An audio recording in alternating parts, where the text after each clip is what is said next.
ओम नमो भगवते वासुदेवाय। ओम नमो नारायणाय। लंबोदरम परम सुंदरमेकदंतम रक्तांबरम त्रिनयनम परमं पवित्रम उद्दद्दिवाकरकरोज्ज्वलकायकान्तं विघ्नेश्वरं सकलविघ्नहरं नमामि। सच्चिदानन्दरूपाय विश्वोत्पत्त्यादिहेतवे तापत्रयविनाशाय श्रीकृष्णाय वयं नमः। रामाय रामभद्राय रामचन्द्राय वेधसे रघुनाथाय नाथाय सीतायापते नमः। अतुलितबलधामं हैमशैलाभिदेहं दनुजीवन कृशानं ज्ञाननामाग्रिगण्यं सकल गुण निधानम बाणराणामधीशं रघुपति प्रिय भक्तं वातजातं नमामि। गुरुर्ब्रह्मा गुरुर्विष्णु गुरुर्देवो महेश्वरा गुरु साक्षात् परब्रह्म तस्मै श्री गुरुवे नमः। प्रिय भगवत कथा रस के रसिक जन, आनंद कंद परमानंद अकारण करुणावरणालय भगवान की विशेष कृपा से हमने और आपने श्रीमद् भागवत पुराण के प्रारंभ से लेकर के तृतीय स्कंध के 16वें अध्याय तक की कथा का श्रवण किया। 16वें अध्याय में सनकादि ऋषियों के द्वारा भगवान के पार्षद जय विजय को श्राप होता है और जय विजय का वैकुंठ से पतन होता है। इसके आगे की कथा हम और आप इस 17वें अध्याय में श्रवण करेंगे। 17वें अध्याय में मैत्रेय जी विदुर जी को कथा सुना रहे, इधर श्री सुखदेव जी राजा परीक्षित को कथा सुना रहे। तो मैत्रेय जी विदुर जी से कहते हैं कि हे विदुर जी, निशम्यात् भुवागीतम कारणं संख्ययोज्जितः ततः सर्वे निवर्तन्तो त्रिदिवाय दिवो कसः। मैत्रेय जी विदुर जी से कहते हैं कि दिति ने संध्या के समय अपने पति कश्यप जी से प्रार्थना की थी पुत्रोत्पत्ति के लिए, यानी संतान उत्पन्न करने। कश्यप जी ने उन्हें समझाया, लेकिन समझाने के बाद भी दिति नहीं मानी। अतः संध्या के समय दिति को गर्भ स्थापित हुआ। तब कश्यप जी ने दिति से कहा कि तुम्हारे जो पुत्र होंगे वो दुष्ट होंगे, आताताई होंगे, लोगों को परेशान करेंगे, जिसके कारण दिति को शोक पैदा हो गया, भय पैदा हो गया। तब दिति ने अपने पति कश्यप जी से अनुनय विनय किया। तब कश्यप जी ने दिति से कहा कि जो तुम्हारे पुत्र होंगे ये दुष्ट होंगे, इसमें कोई संदेह नहीं है, किंतु जो तुम्हारा पौत्र होगा वह भगवान का भक्त होगा। इधर जो तुम्हारे पुत्र होंगे ये भगवान के हाथों से मारे जाएंगे, क्योंकि दिति को ये भय था कि यदि ये दुष्ट होंगे तो कहीं ऐसा ना हो कि ब्राह्मणों के श्राप के कारण इनका विनाश हो। जब कश्यप जी ने ऐसा कहा तो दिति को कुछ शांति हुई, किंतु भय के कारण दिति ने उस गर्भ को 100 वर्ष तक अपने उदर में ही रोक लिया। इसी उदर में रोकने के कारण सारी पृथ्वी में और आकाश में अंधकार छा गया। देवताओं ने उस अंधकार का कारण ब्रह्मा जी से पूछा कि ये अंधकार क्यों है। तब ब्रह्मा जी ने यह कथा देवताओं को सुनाई। देवताओं को कारण ज्ञात हो गया, उनकी शंका दूर हो गई, अतः देवता अपने अपने लोक को चले गए। आगे मैत्रेय जी कहते हैं विदुर जी से कि हे विदुर जी, इधर जब जय विजय का वैकुंठ से पतन हो गया तो जय विजय ने आकर के पृथ्वी पर दिति के गर्भ में प्रवेश कर लिया। जब 100 वर्ष पूरे हो गए तो दिति ने 2 यमज पुत्रों को जन्म दिया। संस्कृत में जुड़वा बच्चों को यमज कहते हैं, यानी दिति ने 2 जुड़वा पुत्रों को जन्म दिया। जब दिति के उन पुत्रों का जन्म हुआ तो पृथ्वी और आकाश में अनेक प्रकार के उत्पात होने लगे। तेज हवाएं चलने लगी, समुद्र में खलबली मच गई, सारी पृथ्वी में उथल पुथल हो गई। अनेक प्रकार के जब उत्पात हुए तो उन उत्पातों का कारण लोगों को न जान पाना, इसलिए लोगों ने समझा कि शायद प्रलय होने वाला है,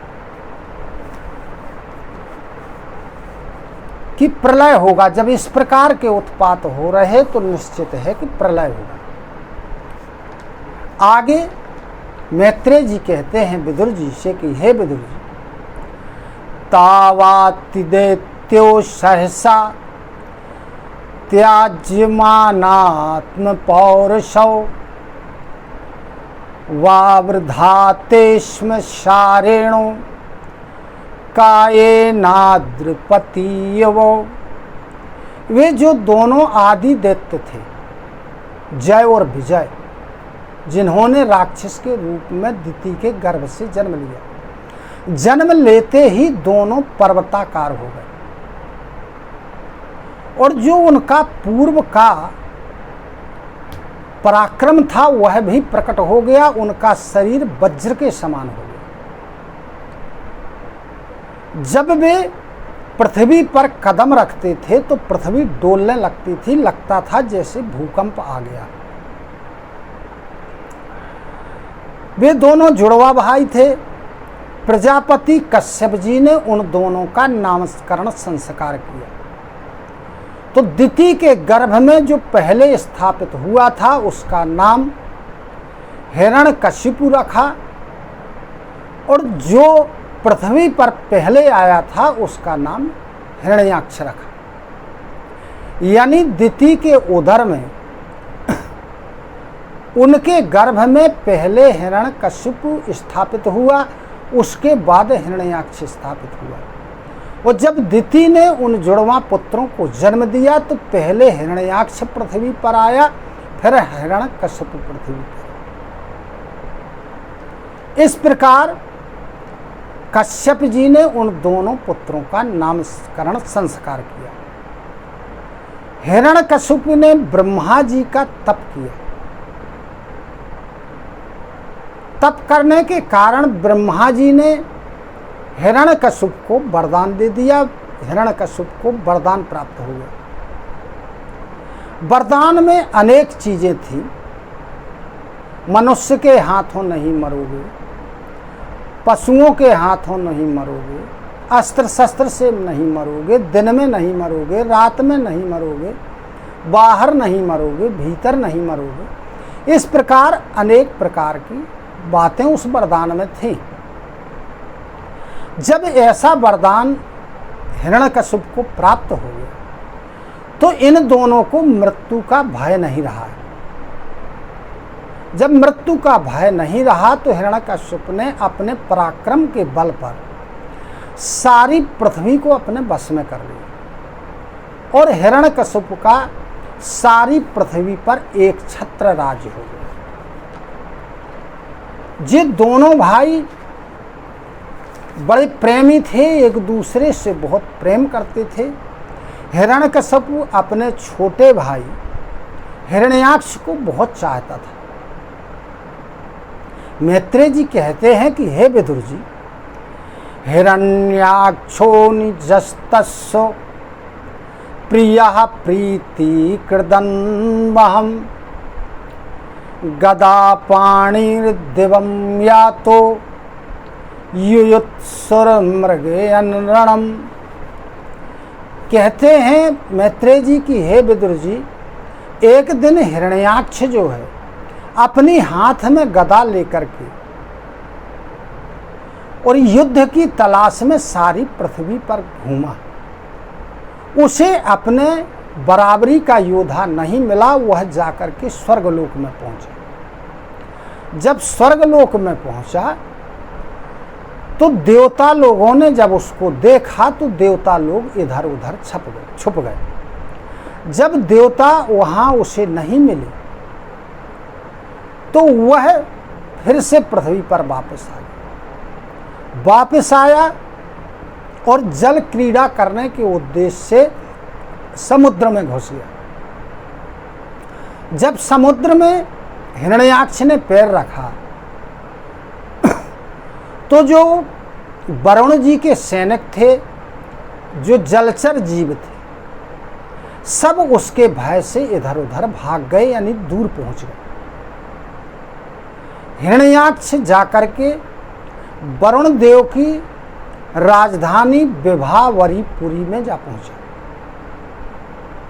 और पहुंच करके उसने वरुण देव जी को एक नीच मनुष्य की भांति प्रणाम किया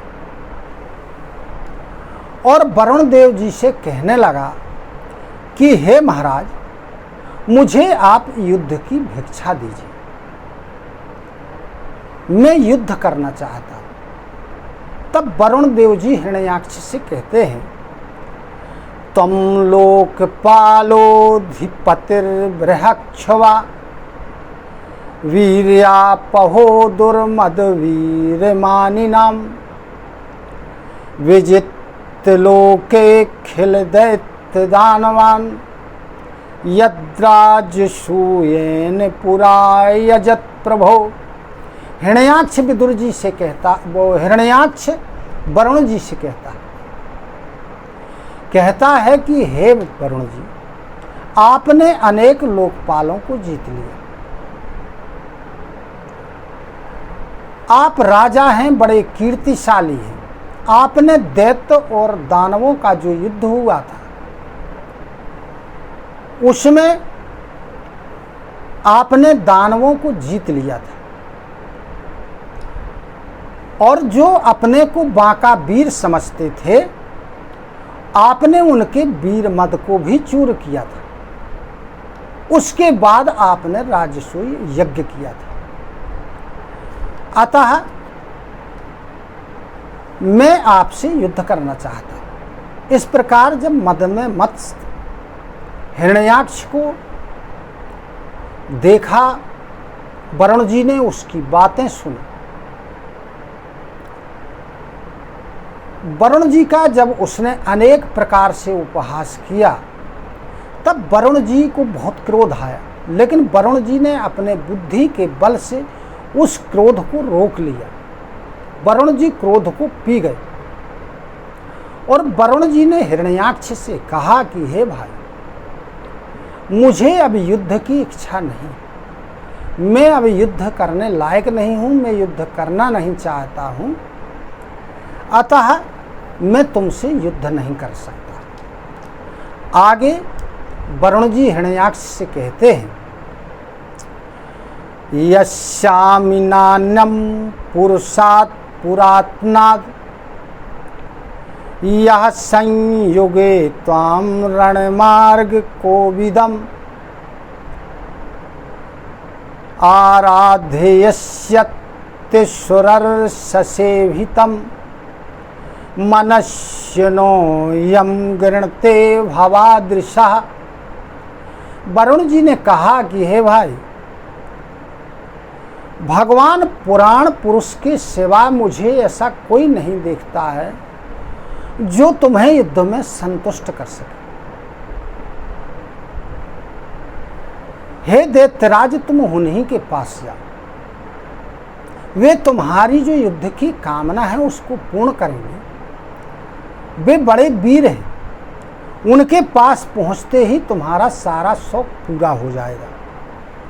वे तुम जैसे दुष्ट दानवों को मारने के लिए इस पृथ्वी पर अनेक प्रकार के रूप धारण करते हैं। इस प्रकार वरुण जी ने हिरण्याक्ष को अपने यहाँ से टाल दिया और हिरण्याक्ष अब जाएगा भगवान के पास। यह कथा हम और आप 18वें अध्याय में श्रवण करेंगे। इसी के साथ सभी को सादर प्रणाम।